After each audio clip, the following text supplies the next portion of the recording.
Life doesn't give you what you want, it gives you what you need. I found that, I wrote that down in my journal in October. I was going through my journals from October to December, and I was actually highlighting the things, like the good things and the things that were negative or things to work on. And I came across this, and just to put you in time and place, I was in Bali at that time, and I went there last year for 2 months, and it was kind of like escape from everything, because last year, for the first time in my life, I would say, I travel a lot, but all of my trips except this one, in all of my trips I was traveling with someone. I was traveling with friends, I was traveling with family. When I stay in Barcelona, I stay at a friend's place. So I was surrounded by people the whole year. And I'm used to living alone. I love living alone. I love it. So when the opportunity came, I'm like, yes, I need to go there. I need to just be with myself for some time, gather my thoughts around everything that was happening that year. And honestly, I didn't go there with many expectations. Honestly, I didn't go there chasing more healing or this like eat, pray, love story. It was a place that I had on my bucket list for years, and I was traveling remote. I was working remotely before. The time difference was crazy, so it was impossible for me to go there before. Last year, after leaving my job, I decided it was about time. There was no better time to go. So I went there, and I was going through this journal and seeing everything that it was happening and all the things that I was discovering.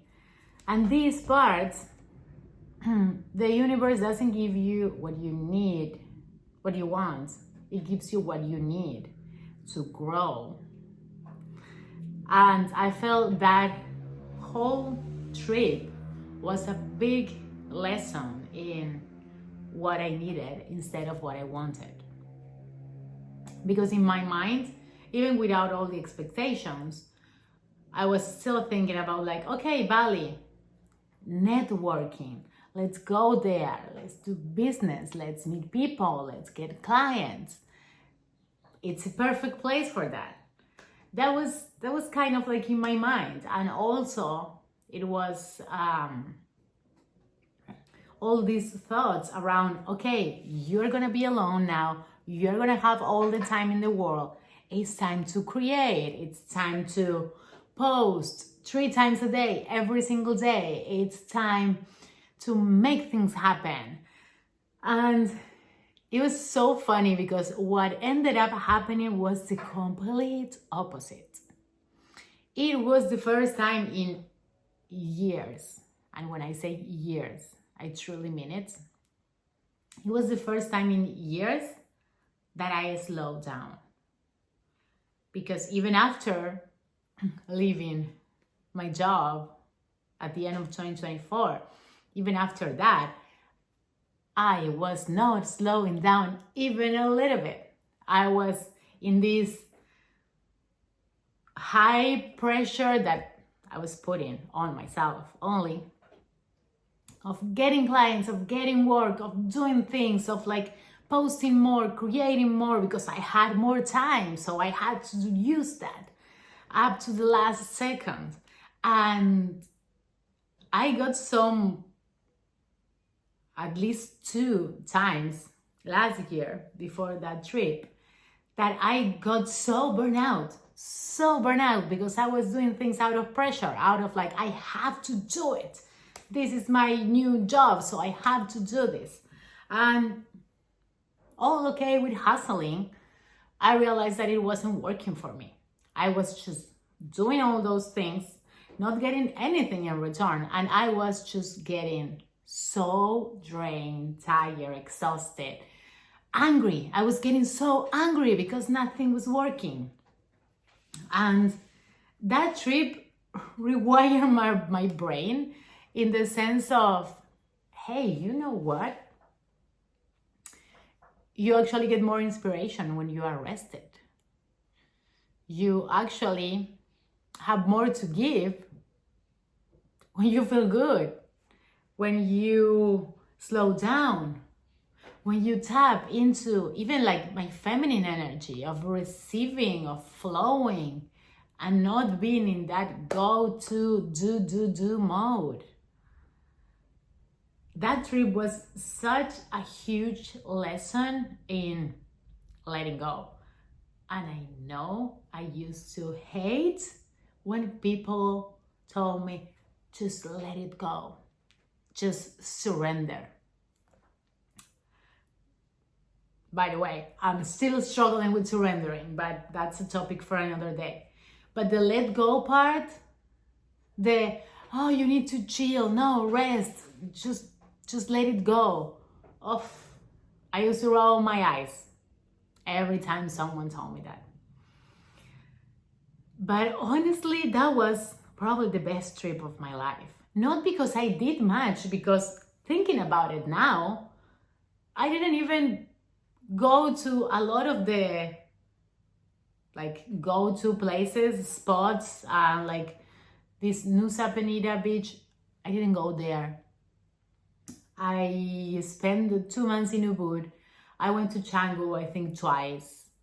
I didn't went to Uluwatu. I didn't go to Uluwatu. I didn't go to many places of the touristic spots, of the things, the must-see places, the must-visit places. I didn't go there. I didn't go to most of them. But you know what I did?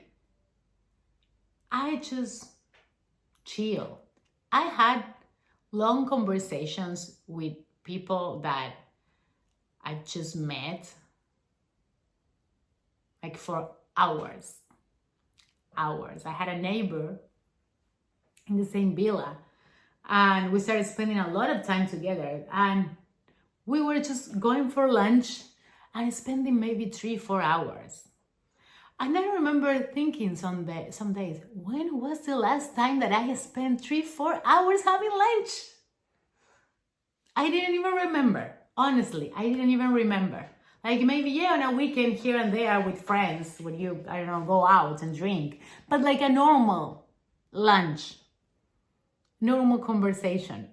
I was completely blown away by how I could slow down my pace and how time moved different and things move different. And I'm not here to say, oh yeah, I did that and then everything worked out, because I'm still working on a lot of things. But the way that I was feeling, the peace that I was feeling, the full night sleeps that I was having, and actually waking up rested, that feeling when you wake up and you're like, oh my God, I feel so good. I'm so ready for today. And also waking up and not having any plans for the day and going okay,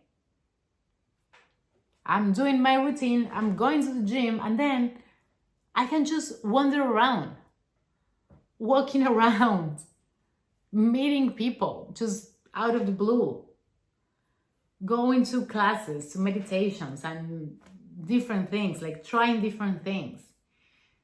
It was exactly not what I wanted. It was exactly what I needed. Because here's the thing. When you are in this, in a season or in this place of just rushing through life, running around, doing, not resting, life sometimes gives you 2 choices. Life has a way to make you slow down. And I'm sure it happened to you before, as it happened to me, that most of the times when you refuse to slow down, what will happen is that you get sick, or you have an accident, or you have something that actually makes you slow down. For real. Like, life makes you slow down. But here, the magic was that I realized, unconsciously probably, because I don't remember consciously saying like, oh, I need to rest. I was saying I need to be alone, but not I need to rest. But somehow, the beauty was that I didn't need to get to the point of getting sick or something happening for me to slow down. I went to this place where I could actually get into slower pace, enjoying things more, and just, going to a coffee place with a book, and again, staying there for 2 hours, just reading, having my coffee in peace, and not running around. That, I mean, you might hear this and you might be thinking, oh, wow, that's a lot.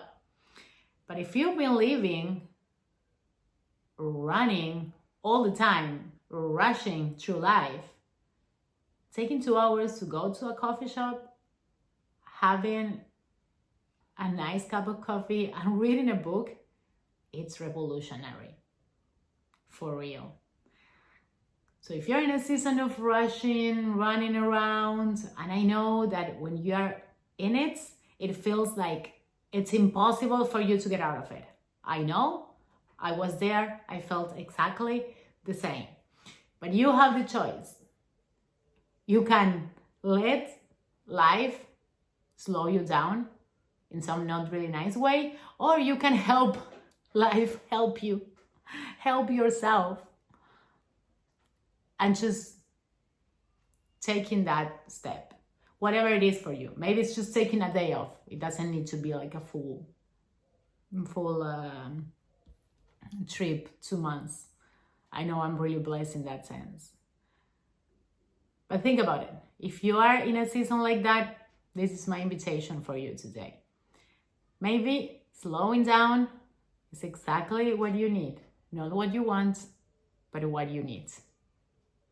Hope you enjoyed today's video and see you around.